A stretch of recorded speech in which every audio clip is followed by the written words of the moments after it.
line interest.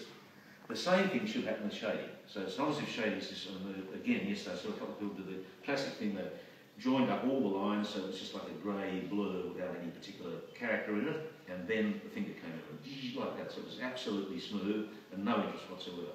And what I suggested to them is they leave it and then work over the top with a point and create some interest. So you're really talking about putting some character into the way you do your shading. It's not a mechanical thing, it's not just something that you're putting in because you needed some darkness there. You're actually saying, right, now I'm working in a really interesting area. To a certain extent, the lightest areas, the white areas, are the ones that need the least work.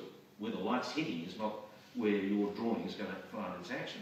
It's where the light isn't so strong, where you've got reflected light, we've got all these interesting things going on. And that's where you can, because you're creating an area of tone within a definite shape, you know, little geometric shapes, if you like, triangles and so forth, within that area you can generate a lot of interest just by the way you actually make your marks, that rendering, if you want to call it that.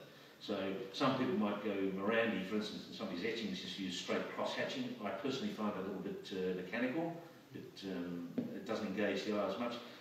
You know, I'm saying quite a lot here, but you really want to create a drawing in which every part of the drawing is interesting to the eye and entertaining, and the eye wants to move from there to there to there and see the whole thing and then go back into detail and enjoys every element of it. So the line, the actual drawing, the understanding the drawing shows, the way the marks are made for tone as well as line are all really entertaining.